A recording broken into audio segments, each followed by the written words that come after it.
ESPN 94.1 FM and AM 930 present The Drive. Elmore deep, left side three, it's good! From 30 feet, John Elmore! The Drive with Paul Swann. Welcome in to, the show before the championship. How about that? Marshall victorious last night. Now get to play in the CIT final. Welcome in. Paul Swann, your host for this April 3rd. It's Wednesday. Glad you're with us. We'll, of course, break down what we saw last night. Marshall gets the victory over Hampton, 80-78. And then Green Bay gets the victory over Texas Southern, so they'll be the opponent for the Thundering Herd. And, of course, if you're looking for tickets, don't forget, hop over to herdzone.com, and you'll get your tickets. Hope there's a good crowd for this tomorrow. I thought there was a good crowd last night, 4,122. It was an energetic crowd again. I'll say this, as far as the energy in that building, this has been some of the better crowds. I don't know why that is. They've had some really nice, solid crowds this year, but the energy just seems to be pretty good here. Maybe it's because, again, there's sort of been a reshuffling of fans. Some fans are able to attend those games and renew their season ticket, so they're going to see them in their favorite seat. They're going to be there. And then you've got some fans that maybe, for whatever reason, they can't come or they decided not to come. And so you've got a reshuffling of folks. And there's some people who are taking advantage of the opportunity. Hey, I haven't had a chance to go to a Marshall game and sit this close in a while. I'm going to go see the Herd play. So you have some new faces and some different seats. Maybe it's a different energy there. Whatever the case may be, I thought it was pretty good. The crowd was into it the entire game. I loved it. The fact I really didn't see too many people leave last night early. You know that fan, the one that's got to beat that traffic. I know I kind of make fun of it sometimes, and for whatever reason, if you got to leave, you got to leave. But you see like this exodus. It's like they're hovering around the exits. They're slowly walking out, just keeping an eye on the action just to make sure that, okay, it's all right to leave. And then you'll see some hanging out by the exits. I really didn't see too much of that last night, and that was good because this one's a good game, gone down to the wire. And I know there's some talk about, hey, Marshall kind of let them back in. Marshall kind of, I don't want to say that they got complacent. I don't think that's really what I'm looking for. But there were some runs back and forth. The game was tied 9 times. The lead changed 13 times. And Hampton made it look interesting several times. I thought that team battled really hard. Whatever you say about the quality of opponent that you perceive Marshall's been playing, all these teams, I'll give them credit. They have come into Huntington. They want to win. They want to play in this tournament.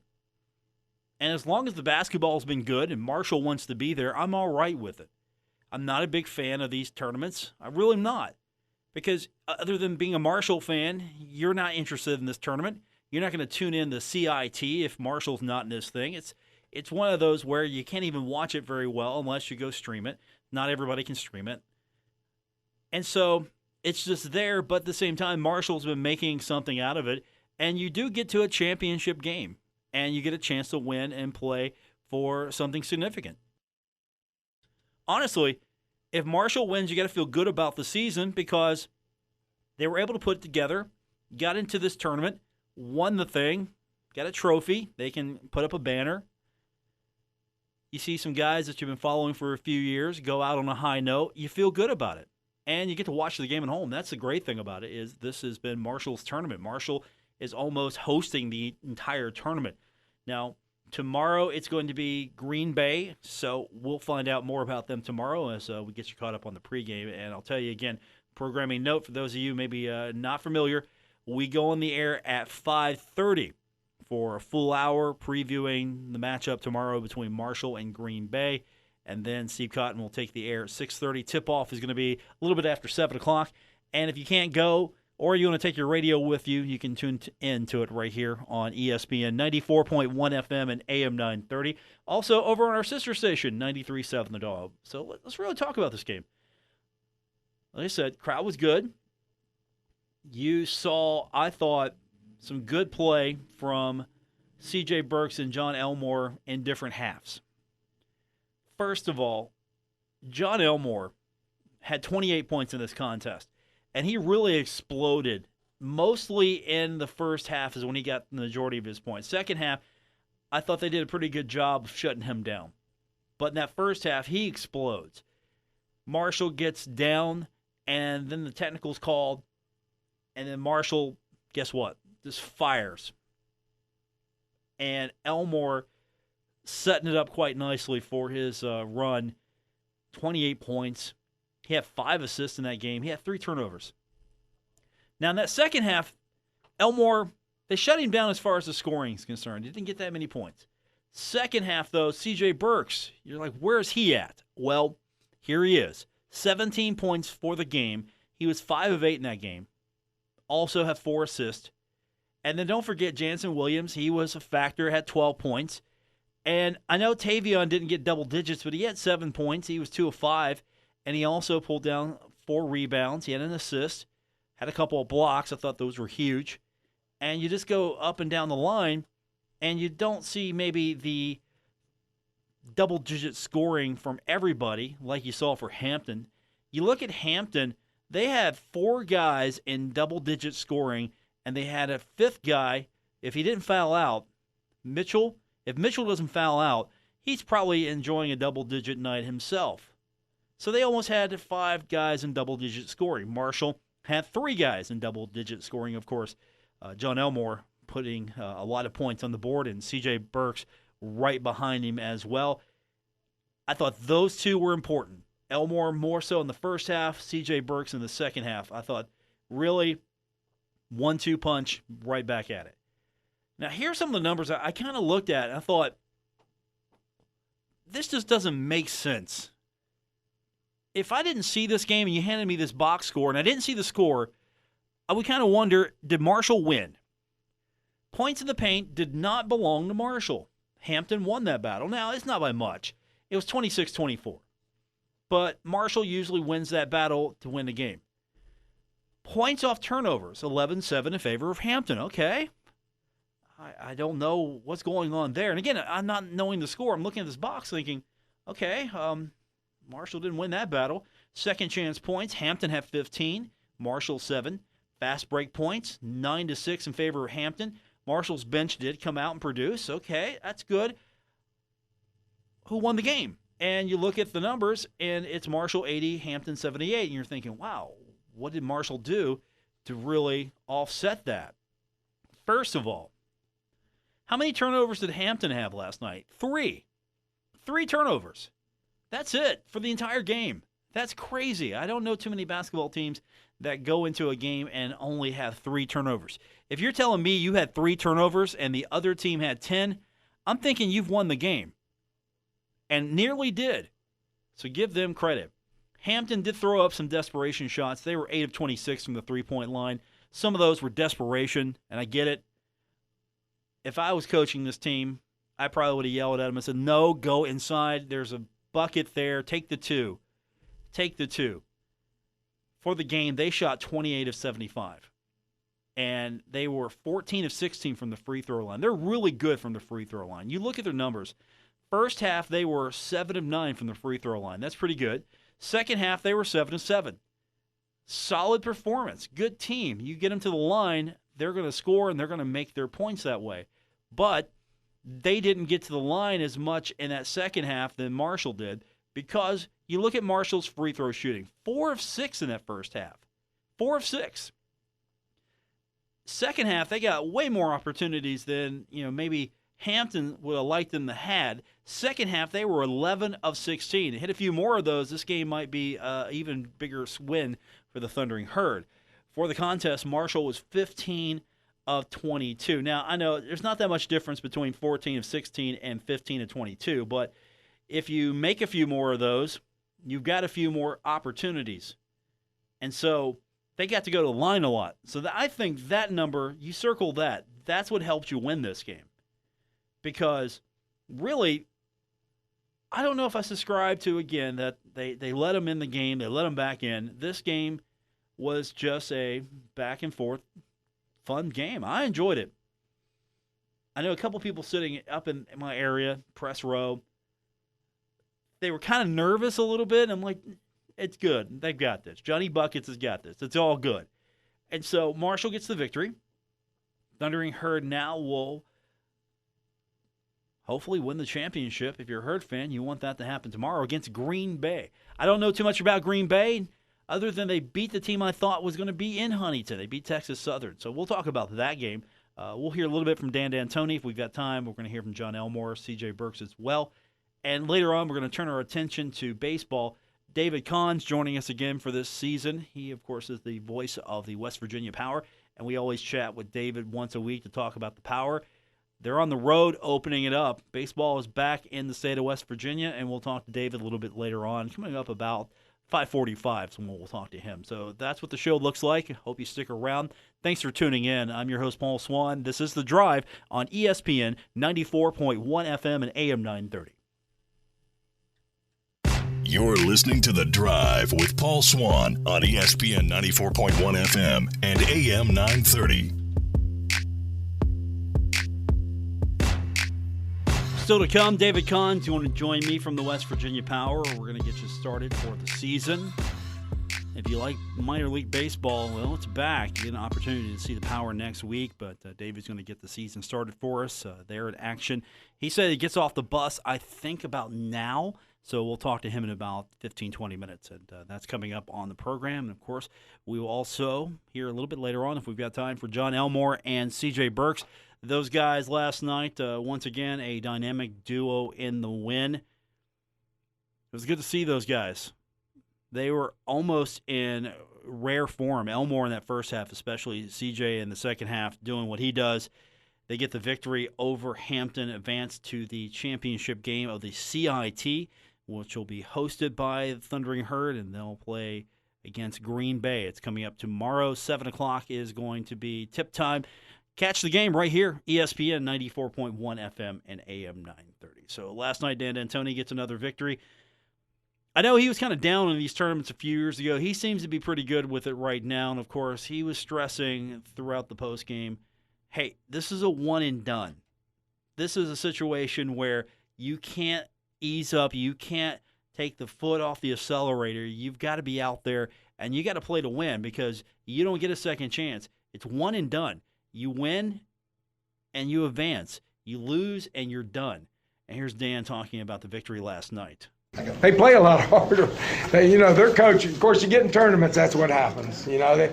Everybody's playing hard, and you get your very best. And I think their coaches did a nice job. They certainly played harder than the games I watched them. Got some athletes and guys that can put it in the basket, although did a heck of a job defensively, 30%. It's really good. Slowed down a little bit offensively in the second half for whatever reason, but, we missed some critical things, free throws, and a lot of plays that we usually don't miss, and didn't get the ball moving quite like I like, so hopefully we'll try to remedy that before the next game. But good win, puts us in a championship game, and I don't know, has Marshall ever won a championship at the end of the season? Don't think so. So it's a good chance to set another first for these seniors, and I'm looking forward to a great crowd. I really appreciate our crowd.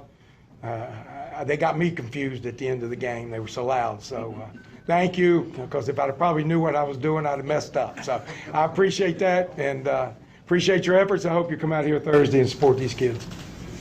Dan, was there a little comfort going into halftime when you guys played so well and John got real hot, and then the second half a little bit of a lull? I wasn't comfortable. I don't know what they were, but we told them at halftime, this game, they're not going to quit. You don't quit in tournament games. And, sometimes in seasons you get long, you get tired, and sometimes things don't go your way and you let off the gas. But when it's one and done, very seldom does that happen, very seldom. And these kids were true to their coach and their school and played hard all the way through. And thought we competed. We got to make some free throws at the right time. And, sometimes balls just bounce the wrong way. He had a rebound, and George and Jansen fumbled it out. And, that's the way basketball is. That's why, coaches have short tenures and gray hair.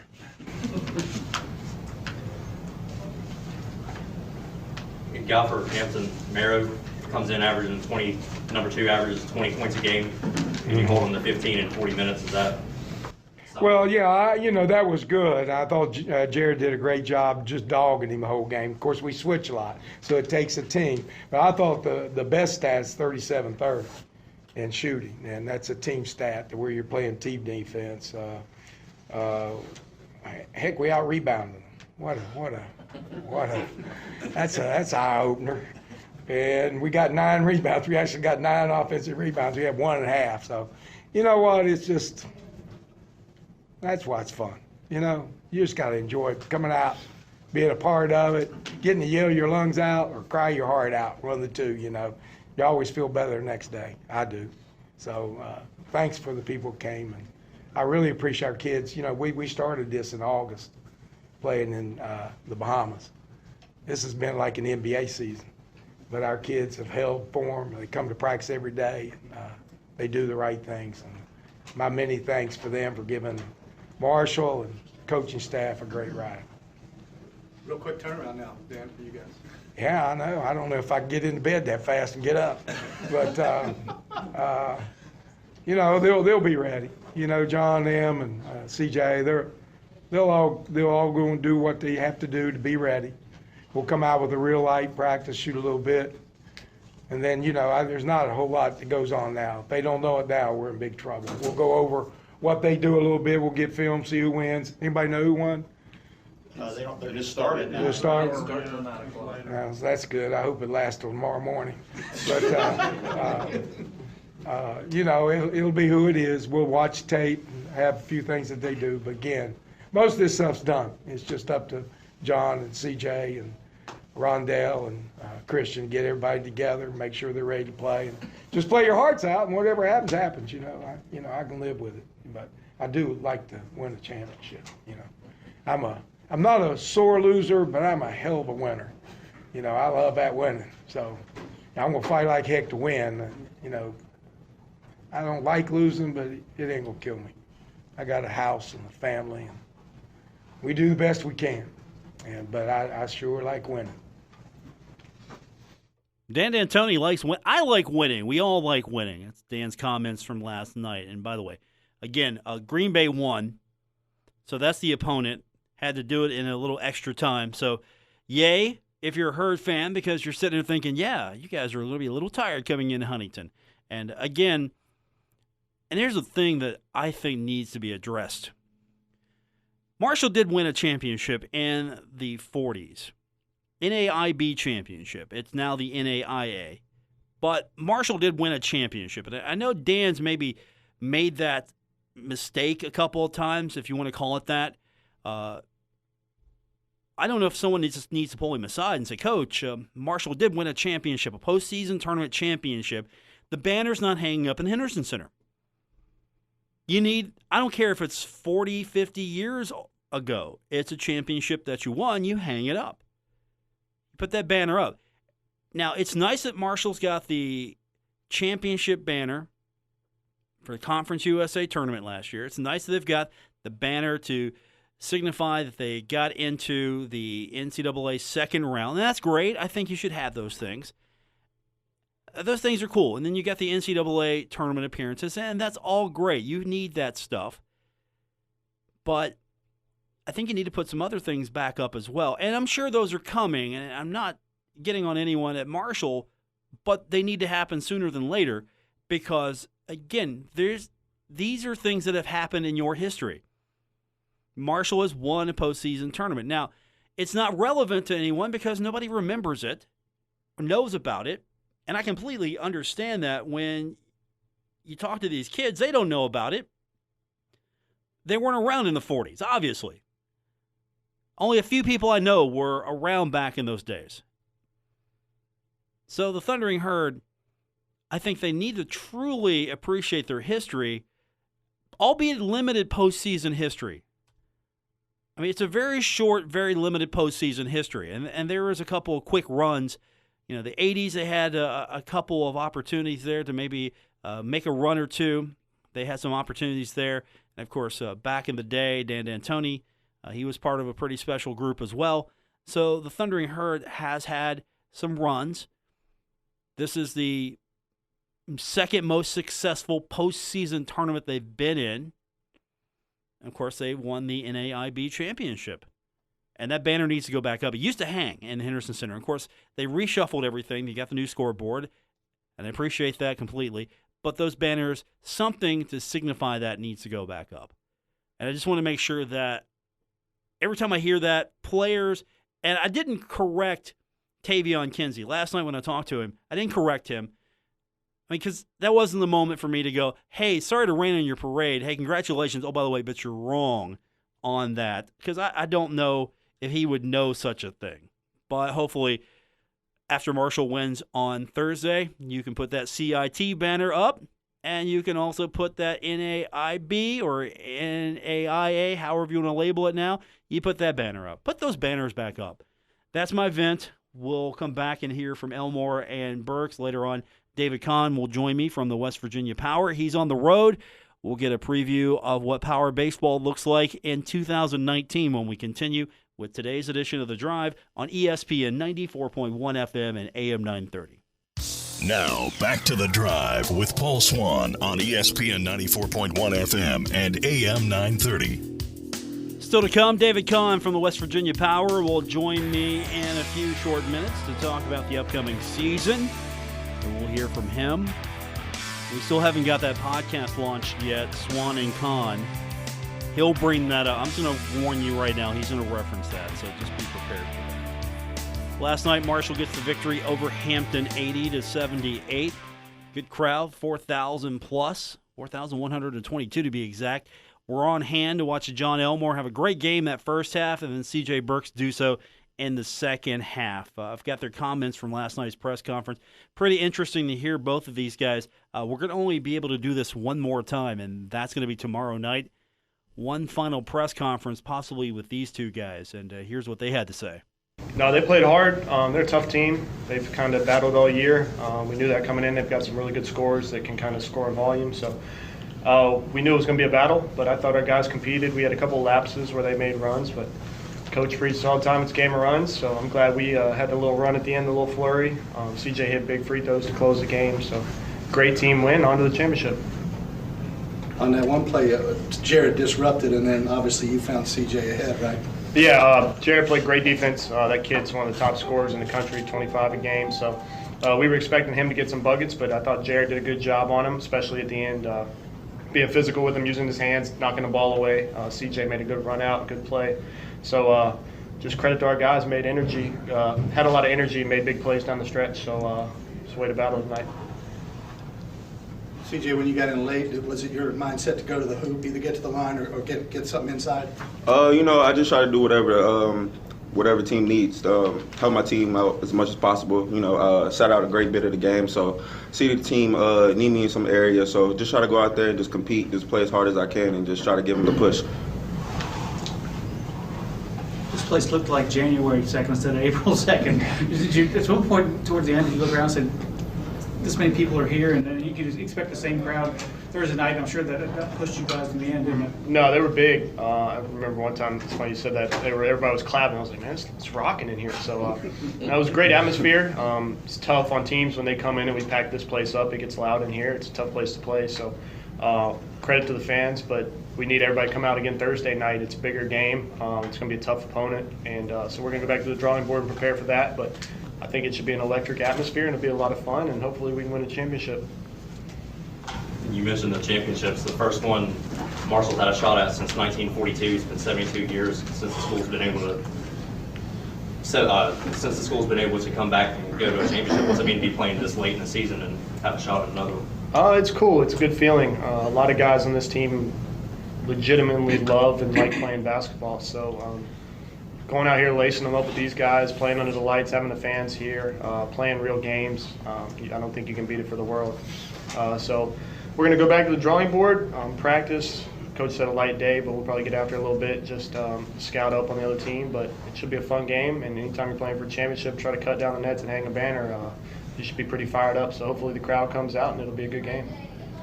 CJ, a little like the NCAA now, you got you got a game, and then 2 nights from here you got another one. So it's a quick turnaround.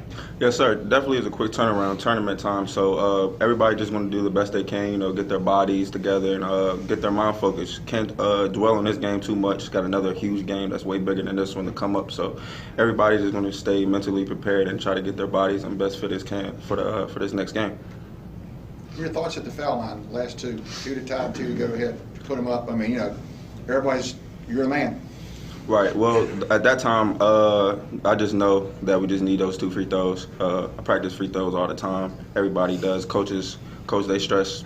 They can't stress as much as they can about how important free throws is. So I just try to go up there. Just main focus is just knock these 2 pairs down. John, that burst you had there in the first half, you got a little hot, didn't you? Yeah, it felt good. Missed a couple down the stretch in the second half, but no, the shot felt good.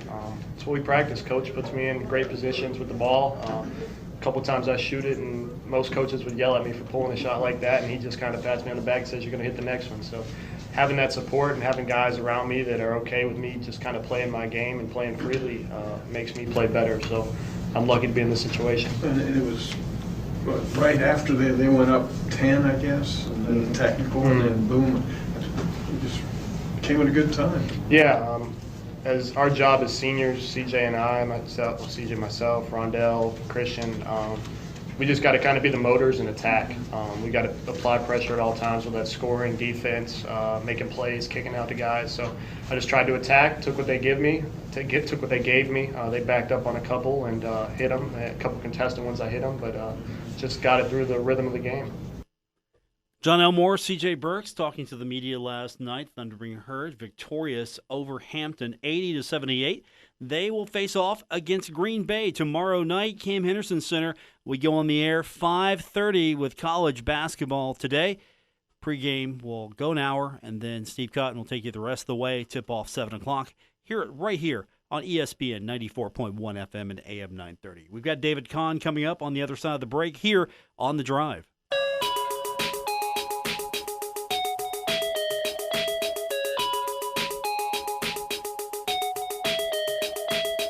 This is The Drive with Paul Swann on ESPN 94.1 FM and AM 930. Well, that used to be true. This was The Drive with Paul Swann. But you know what happens during baseball season and a certain time of the week, it stops becoming The Drive with Paul Swann, and it becomes budget cuts do not allow production for this. The Swann and Kahn Show. David Kahn with me now from the West Virginia Power. Are we actually going to talk about Power Baseball today, or are we just going to go right off the bat and talk about everything else but? We probably should, considering opening days tomorrow, but we can do whatever you want, Paul. You know this is one of my favorite weekly segments that we now get to do every week once again because it is baseball season, finally. Do you get that much love from Charleston radio? I mean, you're on with me probably more than you're on up there. You get that much love? Well, yeah. So there's a couple of the radio stations that I get on with a fair amount, pretty like every week, just like you guys. But I do love coming on with you all in Huntington, and we certainly have the most laughs of anybody that I go on the air with. Yeah, I think so too. Because a long time ago, I decided this was just going to be me having fun. And so that's why David's with us today, because he actually is a funny guy, and I still question his choice of university, but I'm not going to hold that against him.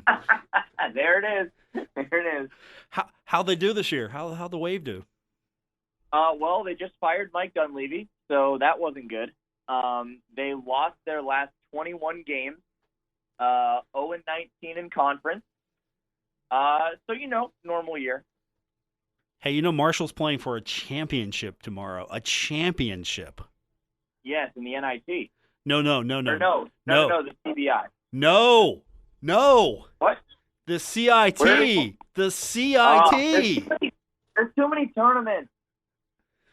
There's not enough, sir. There's not enough. The CIT. Oh, there's too many. They're going to play Green Bay tomorrow. Green Bay, sir. Okay, well, I hope they beat Green Bay handily and take home a CIT title.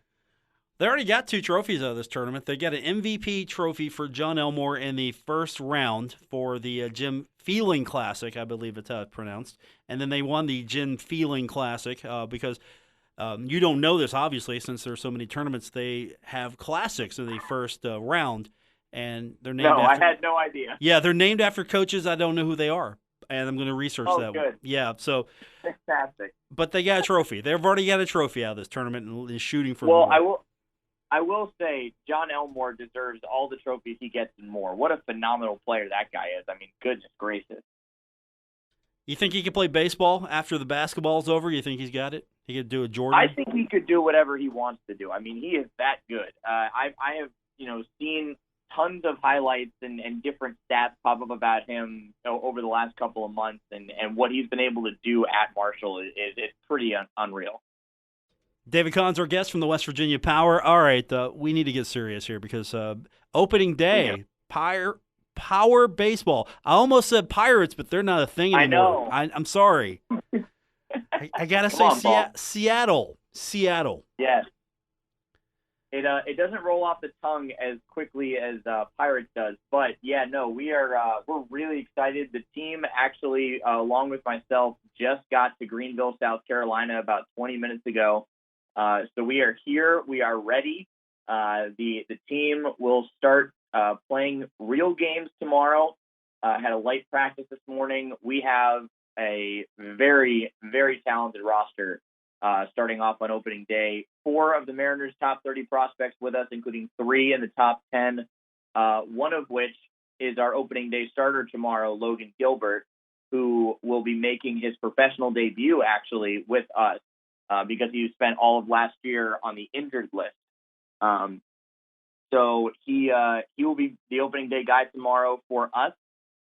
We also have number 2 prospect and the one that everyone's been hearing about, Jared Kelnick, who was the Mets' first round pick last year, and the Mariners traded for him in the Robinson Cano deal.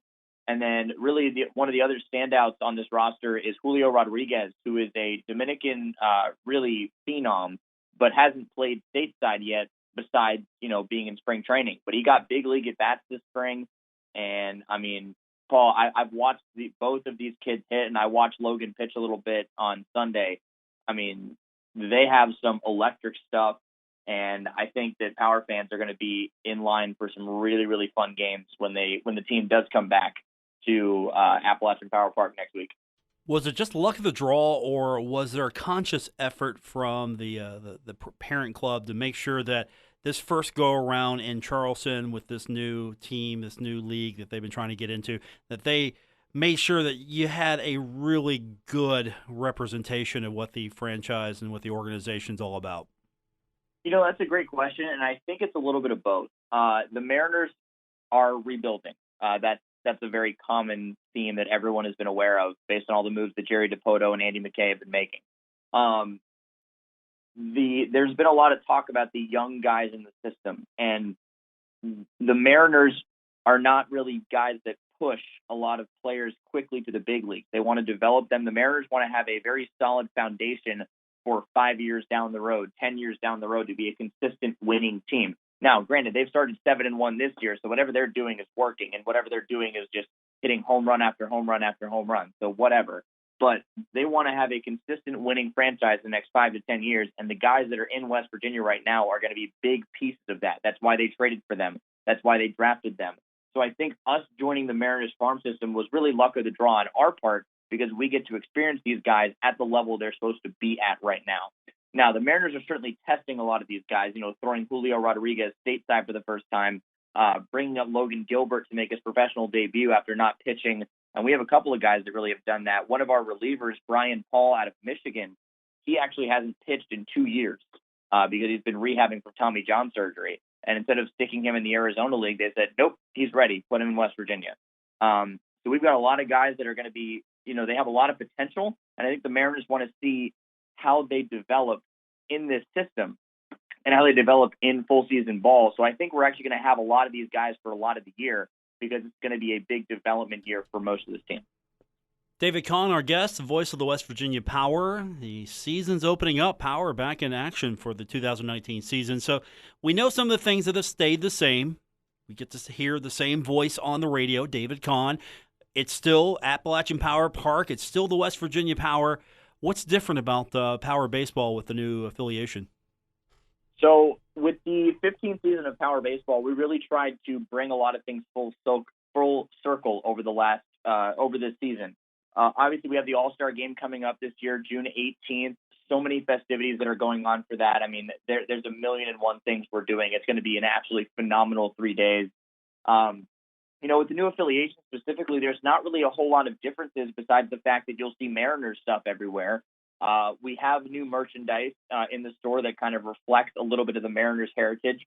We're doing some Mariners type promotions, including opening weekend. We're actually doing a Welcome to Seattle night where we are giving away a poster that has some of Seattle's most famous players, including people that used to be with the Power or with the Wheelers. Like Dan Wilson is on that poster. He was a Charleston Wheeler. Hunter Strickland used to play with the West Virginia Power. He's now on the Mariners.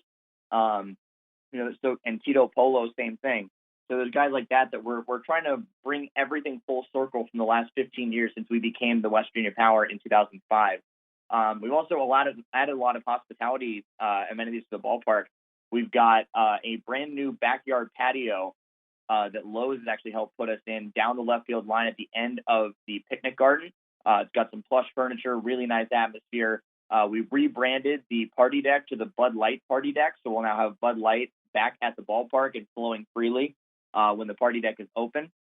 And we actually now have a brand new performance stage that Budweiser is helping us build behind home plate, where we're going to have tons of concerts and performing artists there all the way throughout the year. We're doing a whole summer concert series this summer to have all the different kinds of West Virginia talent come out and, show us what they got. So there's so many different things we're doing. We're really trying to encapsulate the last 15 years into one incredible season and show these fans that, hey, we may be a new affiliation, but all the stuff that you've loved over the last 15 years is still here. And we're really just trying to bring it all together and just, blow this year out. I'm kind of curious. And of course, you're going to tell me the honest truth. I know you will. What's the reception been from the fan base? Has there been that, let's wait or see, or hey, you know what? I don't care what the affiliation is. It's just West Virginia Power Baseball. I want to come out and see a game on a Tuesday night or something. It's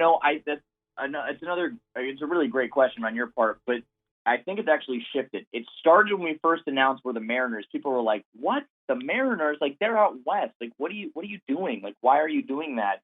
And I think over time people have realized, as we've kind of put out the messaging and put out the way we're doing our things this year, people are like, "It's still the West Virginia Power. Like, yes, we may be with the Seattle Mariners, not the Pirates, but we're still the same team. We're at the same ballpark. You're going to get a whole new crop of players no matter what. So at the end of the day, you really don't need to be, thinking anything different of this team just because we're not Pirates affiliate. We're a Mariners affiliate now. So I think over time, people have started to accept and understand how this works and why the change was made in the way it was, because we really didn't have a whole lot of decisions in that change. It was more of Pittsburgh decided they were going to go somewhere else and we needed a new affiliate, and Seattle presented the best opportunity, so we went with them. And I think fans have started to realize that over time as we've kind of talked to them about it and we've kind of put out the right messaging about the transition.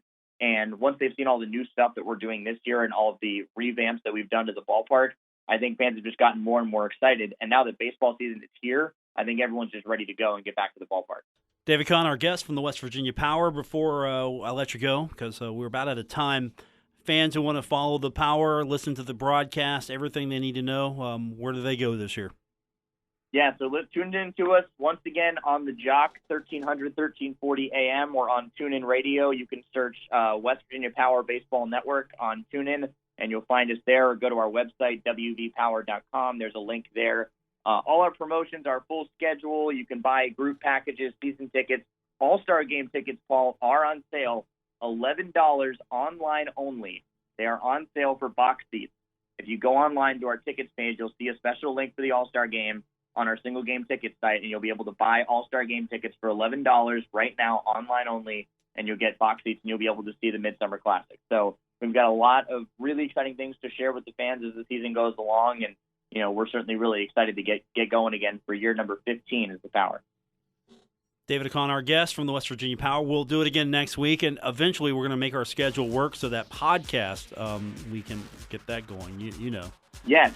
Swann and Kahn is alive, but we do have a West Virginia Power podcast that just came out today, Expanding the Grid. We talked with Rod Blackstone, the Toastman, about his time being the Toastman for the last 30 years. So be sure to go on. That's on everywhere you can get podcasts, Apple Podcasts, TuneIn, Stitcher, Google, Spotify, whatever you have it. Go on there, check that out. But Swann and Kahn's coming soon. I think that should be the podcast right there, Being the Toast Man. I'd listen to that every week. That's basically what it was this first week. Rod shared some incredible stories. All right, I'm listening to that. David Kahn, our guest. All right. Have a fun call tomorrow, and we'll talk to you soon. Sounds good, Paul. Look forward to it. David Kahn, West Virginia Power. WVPower.com is where you need to go. That's going to do it for this edition of The Drive here on ESPN 94.1 FM and AM 930. Talk to you tomorrow for Herd Basketball. WRBC Huntington, W227BS Huntington. This is your radio home for Pittsburgh Pirates baseball, ESPN 94.1 FM and AM 930.